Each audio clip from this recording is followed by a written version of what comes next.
Hello everyone, my name is John Serrani. I'm here with my man John Flora. He's running for NJ10 against incumbent Democrat Donald Payne Jr. What's going on with that? Thanks for having me. Of course, no problem. So, why are you running for Congress? What made me jump in the race and get involved?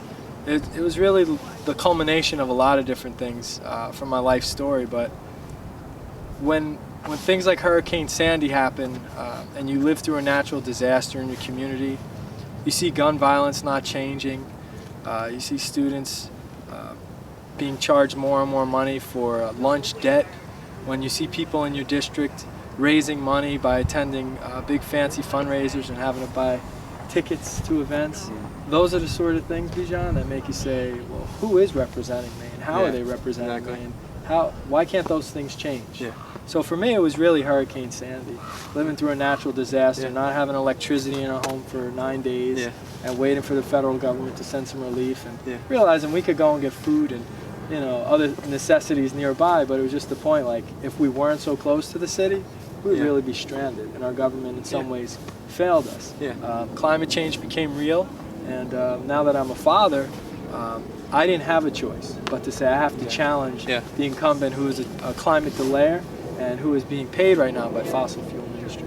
So that, to me, that was the impetus for running. I knew that I had to actually do it because nobody else is doing it. Exactly. Yeah. So why'd you pick NJ10? NJ10, if I look at my children, they are the 5th generation of the Flora family in NJ10. My relatives are buried on West Side Avenue in Jersey City, and they go back to my great-grandparents. So it's all I know, and I wouldn't run anywhere else. So you grew up in the district? I grew up in the district, I work in the district, I was educated in the district, and my mother's still in the district as well. A lot of my other family left, but I'm proud to still be there and be teaching there, yeah. That's awesome. So what would you say then is your story? Like, how'd you, your parents, how'd they raise you? How'd that affect, like, your will to run for office? Yeah, so it's funny, as a young kid, I had the privilege of going to private school. My mother, she would always emphasize, like, education as the passport to success. I need you and your brother to have what I didn't have growing up, which was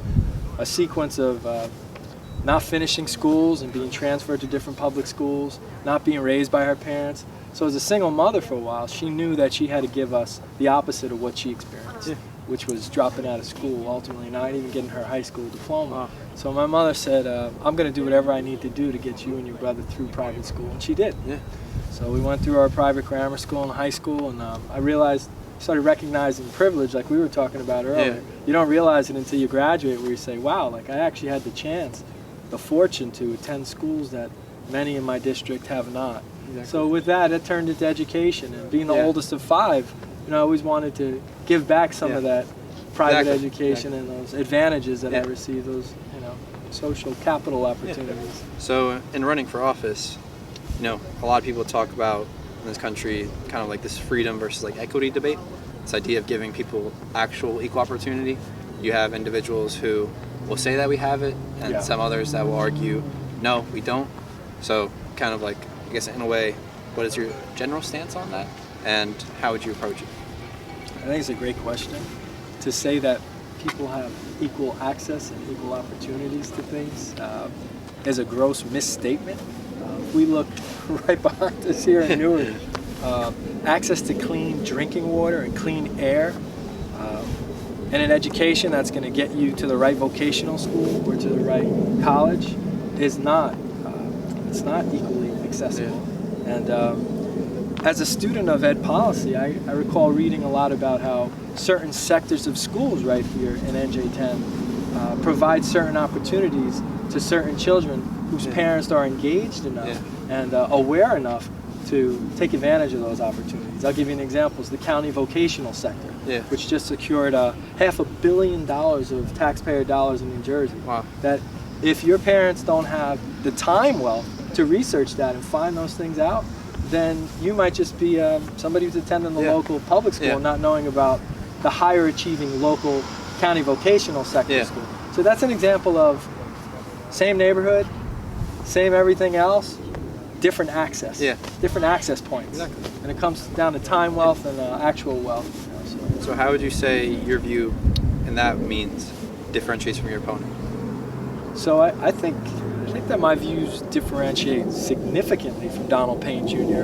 What I just talked about was access to opportunity. Yeah. To my understanding, Donald Payne Jr. has never been an educator. He's never been on the front lines of poverty. He is from a family of politicians, and he himself is a career politician, and trying to remain as affable as possible here, not to go directly at the congressman.